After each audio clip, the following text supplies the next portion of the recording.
परकोटे के अंदर की प्रजा बहुत सुखी है।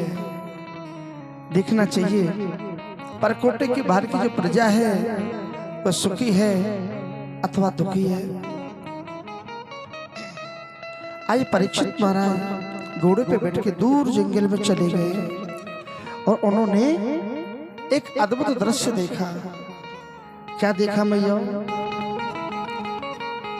एक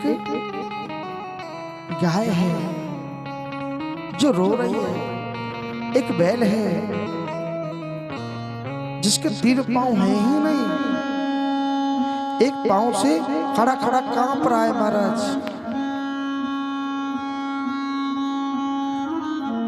आपको स्पष्ट करा दूं ये गाय बैल कौन है। ये गाय पृथ्वी माता है, बैल जो है ना वो साक्षात धर्म है। सतयुग में धर्म के 4 पांव रहा करते थे, सत्य, तप, दया और दान। त्रेता में 3 बच्चे, द्वापर में 2, कलयुग में 1 बच्चा है। लेकिन कलयुग चाहता नहीं कि धर्म का बैल का 1 पांव भी सलामत रहे। धर्म रूपी बैल गाय रूपी पृथ्वी माता से कहने लगे, हे कच्छित भद्रे, मेरे 3 पांव नहीं रहे, क्या आपको इसलिए रोना आ रहा है? कहने लगी, बेटा धर्म ऐसी बात नहीं है। पुण्य होता है तो भी पृथ्वी पे होता है और पाप बढ़ता है तो भी पृथ्वी पे बढ़ता है।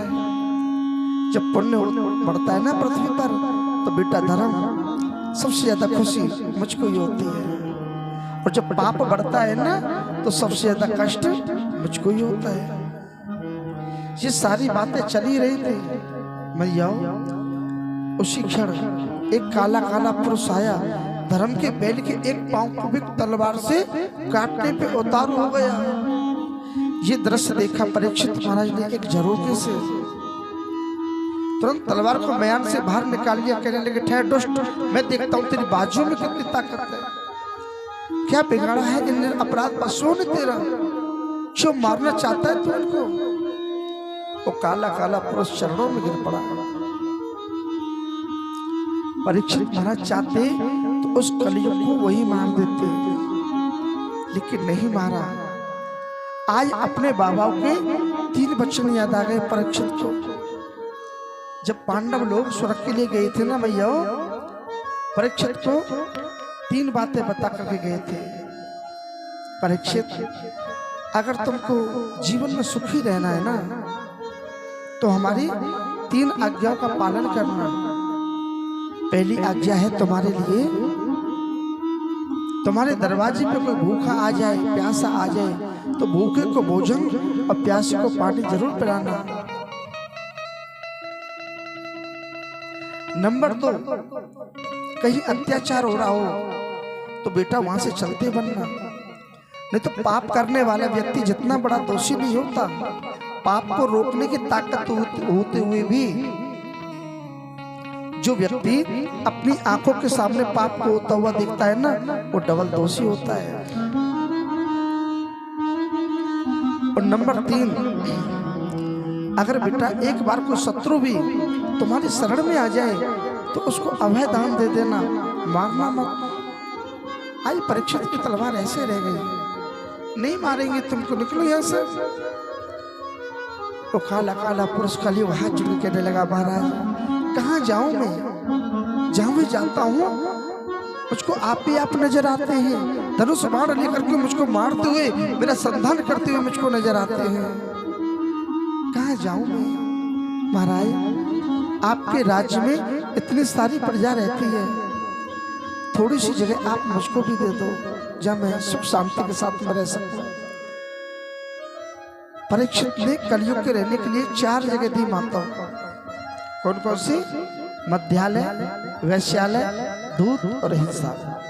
मध्यालय जो शराब पी जाते हैं, शराब में एम के रूप में कलयुग वास करता है। हाँ, एक जगह में जाओ, 15-20 शराबी थे, आपस में लड़ रहे थे। वही डॉक्टर साहब की प्रयोगशाला थी। डॉक्टर साहब ने बुलाया, वे शराबी इधर आओ। किस लिए डर रहे हो? शराब के लिए? तो डॉक्टर साहब अंदर लेके प्रयोगशाला में सभी शराबी को, और मैया एक प्याले में शराब डाल दी, उसमें 15-20 जीवित कीड़े डाल दिए। परिणाम ये हुआ वो कीड़े छटपटा करके सब मर गए। डॉक्टर साहब कहने लगे देखा इसको पीते हो तुम? एक बुढ़ा सा शराबी कहने लगा डॉक्टर साहब आज तो आपने हमारी आंखें खोल दी। डॉक्टर साहब सोचने लगे चलो आज एक शराबी तो संभला, पर थोड़ी देर बाद कहने लगा डॉक्टर साहब ये तो बहुत अच्छी चीज है, रोज पीनी चाहिए, इसको पीने से तो पेट के कीड़े भी मर जाते होंगे। डॉक्टर साहब माथा ठोकने लगे मेरे बाप तुम नहीं सुधरोगे, निकलो यहाँ से। हाँ, एक शराबी मेरे पास आया, कहने लगा गुरुजी तुम शराब के नुकसान के बारे में बताते, फायदे के बारे में क्यों नहीं बताते? मैंने कहा भैया शराब पीने से फायदे भी होते क्या? हाँ, मैंने क्या फायदा होता शराब पीने से? कहने लगा गुरुजी शराब पीने के भी कई फायदे होते हैं। पहला फायदा पता है शराबी आदमी को क्या होता है? शराबी आदमी के घर में चोरी नहीं होती। होगी कहां से? भला आदमी सबको बेच के पी जाता है, क्या ले जाएगा चोर चुरा के?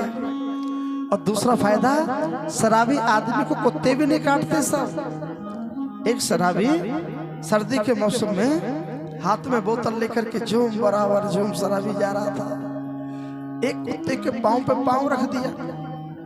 दूसरी गली के कुत्ते भौंकने लगे, अरे क्या हुआ, क्यों भौंक रहा है? अरे बेवड़े ने पांव पे पांव रख दिया, तो छोड़ दे, स्टाफ का ही आदमी है। हाँ? देख लो जब शराबी आदमी को घर वाले नहीं संभालते ना, ये कुत्ते ही संभालते जा करके, जीभ से चाटते हैं, भौंकते हैं, अरे खड़ा हो जा दुनिया देख रही है। और तीसरा मुख्य रूप से फायदा क्या है शराबी को? शराबी आदमी को बुढ़ापा भी नहीं आता साहब।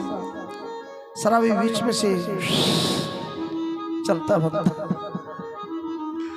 मेरा कहने का भावार्थ ये है शराब में अहम के रूप में कलयुग वास करता है। दूसरी जगह दी रहने के लिए वैश्यालय यानी परस्त्री गमन। जब कोई इंसान किसी पराई स्त्री को कुदृष्टि से निहारता है उस समय उसकी इंद्रियों में कलयुग का वास होता है। तीसरी चीज दी रहने के लिए दूत यानी जुआ का खेल बगैर कपट के हो ही नहीं सकता। जो जुआ खेलते हैं ना समझ लो कलयुग के भतीजे हैं। हाँ? देख लो पांडव जुआ ही तो खेले थे, हार बैठे थे द्रौपदी को, इतना बड़ा महाभारत हो गया। और चौथी जगह रहने के लिए दी हिंसा यानी मारकाट। आज का मानव अपने शरीर को लाल बनाने के लिए बेजुबान पशु को काट करके रांध करके खा जाता है। ऐसा व्यक्ति देवों के देव देवादिदेव महादेव के मंदिर में जाए और एक लोटा शुद्ध हेडपंप का जल चढ़ावे, क्या मैया बाबा भोलेनाथ उसकी भक्ति से प्रसन्न होंगे? कभी नहीं होंगे। कोई हमारी उंगली में एक सुई चुबा दे, कांटा चुबा दे, तो हम मैयारी कह करके चिल्ला पड़ते हैं। क्या उन बेजुबान पशुओं को कष्ट नहीं होता होगा? जरूर होता होगा। पता है मांस खाने का अधिकार किसका है? जिसके दांत 1.25 इंची से लंबे हो। ये होते हैं कुत्तों के या टाइगर के, इनको है मांस खाने का अधिकार, मानव को नहीं है। लेकिन ये इंसान, आपने देखा होगा भैया, घास खाने वाली गाय कभी मांस नहीं खाती और मांस खाने वाला टाइगर कभी घास नहीं खाता।